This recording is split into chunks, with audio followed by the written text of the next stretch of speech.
ابھی میں منگلور گیا تھا، ہاں وہاں بتایا گیا کہ نوجوانوں میں ایک طبقہ، کچھ لوگ ایسے ہیں جو یہ کہتے ہیں کہ ہندوستان پاکستان میں علماء، ہندوستان میں کوئی عالم دین ہے ہی نہیں.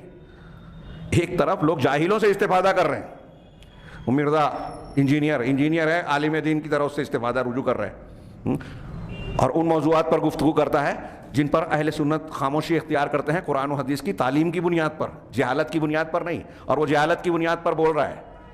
تو ایک طرف لوگ جاہلوں سے فائدہ اٹھا رہے ہیں. ہمارے یہاں بردرز جو عالم بھی نہیں ہے، عالم سے بھی اونچا درجہ افتاء کا ہے، فتویٰ دے رہے ہیں. اگر ہم تنقید کریں تو کچھ لوگوں کو برا لگتا ہے، ہم ان کی مخالفت نہیں کر رہے ہیں، اصلاح کر رہے ہیں، یہ ان کا میدان نہیں ہے. ہاں کسی کا فتویٰ پڑھ کر آپ فتویٰ دے دیں یہ کافی نہیں ہے، اس کی اپنی باریکیاں ہیں، نزاکتیں ہیں، حالات کی اور پس منظر کی بنیاد پر فتوے کی شکلیں بدلتی ہے، اس کا لحاظ کیا جاتا ہے. خیر، ایک طرف یہ ہے کہ غیر علماء سے لوگ استفادہ کر رہے ہیں، اور دوسری طرف ایسی بات چلائی جا رہی ہے کہ یہاں کوئی عالم ہے ہی نہیں. میں نے وہاں ہلکے سے بتایا ہم شبہات کے فتنے میں یہ بات بار بار پڑھ رہے ہیں، اور آج کل یہ بات کافی بیان کی جا رہی ہے کہ یہود و نصارہ کا ایک ایجنڈا ہے، ہوائی بات نہیں ہے، یہ ثبوتوں کے ذریعے سے موجود ہے یہ چیز کہ علماء کرام سے عوام کا، مسلمان عوام کا تعلق توڑ دیا جائے تو دین پر حملہ کرنا، گمراہیاں ڈالنا، شرک، کفر، بدعت، خرافات کو عام کرنا بہت آسان ہو جائے گا. اور اس کی وہ مثال آپ دیکھ سکتے ہیں کہ جن بستیوں دیہاتوں میں عالم دین ہے ہی نہیں، دین کا علم وہاں نہیں ہے، وہاں عقائد اور ایمانیات کی منہجیت کی کیا کیفیت ہے. مسلمان غیر مسلموں کی طرح ہو جاتے ہیں سماجی اعتبار سے، آپ عملی اعتبار سے، عقیدے کے اعتبار سے. آپ کئی ہمارے ملک میں تو یہ بہت عام اور کامن بات ہے، پھر بھی لوگ سمجھنے کو تیار نہیں ہیں. تو یہ بھی گمراہی ہے کہ یہ کہنا کہ عالم. میں نے کہا کہ اگر ایسا ہو جائے کہ یہاں عالم ہی نہ ہو تو اس کا مطلب اللہ تبارک و تعالیٰ اپنی قانون کو بدل دیا.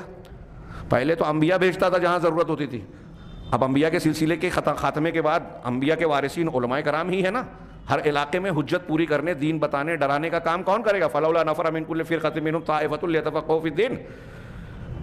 تو یہ ہر امت کا فرض ہے، قوم کا، کہ ان کے درمیان کے کچھ لوگ جا کے علم دین سیکھیں اور واپس آ کے دین بتائیں. یہ قرآن کہہ رہا ہے، ہر امت میں ضروری ہے. اس لیے بعض سلف کا یہ کہنا ہے، غالباً امام شافعی وغیرہ کا، کہ اگر کسی گاؤں بستی میں عالم دین نہیں ہے تو اس گاؤں میں رہنا جائز نہیں ہے.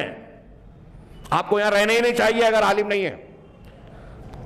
لوگوں نے مثالیں دی کہ اگر آپ کے یہاں کوئی گاؤں دیہات ہے، بستی ہے، تو لوگوں کی جسمانی لوگ بیمار پڑتے ہیں، ان کے علاج و معالجے کے لیے، علاج کے لیے ڈاکٹر رہتے ہیں، طبیب رہتے ہیں، حکیم، وید، جو بھی ہو، کسی بھی پیتھی کا. تو یہ ضروری جانا جاتا ہے کہ ہر بستی گاؤں میں کوئی طبیب، ڈاکٹر، معالج ہو، علاج کرنے والا. یہ جسمانی بیماری کا علاج وہ کرتے ہیں. اور علماء، دین کو جاننے والے، قرآن و حدیث کا علم رکھنے والے، یہ روحانی بیماریوں کا علاج کرتے ہیں، شرک کا، کفر کا، دیگر گمراہیوں کا، بدعات کا، خرافات کا، جس کی لوگوں کو جسمانی صحت سے زیادہ ضرورت ہے روحانی صحت کی. جسمانی صحت بگڑے گی تو مر جائے گا آدمی، مرنا تو ہے ہی. روحانی صحت بگڑی اور کفر اور شرک آ گیا تو دنیا کی زندگی بھی خراب، بے چینی، بے امنی، بے سمتی کا شکار، اور آخرت میں بھی دائمی ہمیشہ کے بھیانک عذاب کا شکار ہوگا. یہ بڑا نقصان ہے. لہذا عالم دین کا بستی میں ہونا ڈاکٹر کے ہونے سے زیادہ ضروری ہے. اب پورے ہندوستان میں نہیں ہے، وہ لوگ کہہ رہے ہیں کچھ لوگ، تو ہندوستان میں رہنا ہی نہیں چاہیے ان کو. ہاں، اور کہاں رہنا، کہاں کون ہے عالم؟ تو اس فہرست میں وہ امریکہ اور برطانیہ کے کچھ لوگوں کا نام بتاتے ہیں، جس میں کوئی انجینئر ہے، کوئی ڈاکٹر ہے. ابو خدیجہ کوئی میں نے سنا، ہاں کوئی ڈاکٹر ہے. وہ فیصلہ کرتے ہیں کہ عالم کا نام لے کے وہ شیخ انیس الرحمن ہوا، ان کا منہج اور عقیدہ ٹھیک ٹھاک نہیں ہے. وہ جاہل آدمی بولتا ہے، اس کا یہ کہنا اس بات کی دلیل ہے کہ وہ جاہل ہے. اور ہمارے یہاں لوگ، وہ امریکہ کا ہے، برطانیہ کا ہے، تو اس سے متاثر ہو جاتے ہیں. پتہ نہیں کون سی دلیل اور کون سی بنیاد ہے. خیر، بات تھوڑی سی پھیل گئی لیکن اہمیت سے خالی نہیں ہے.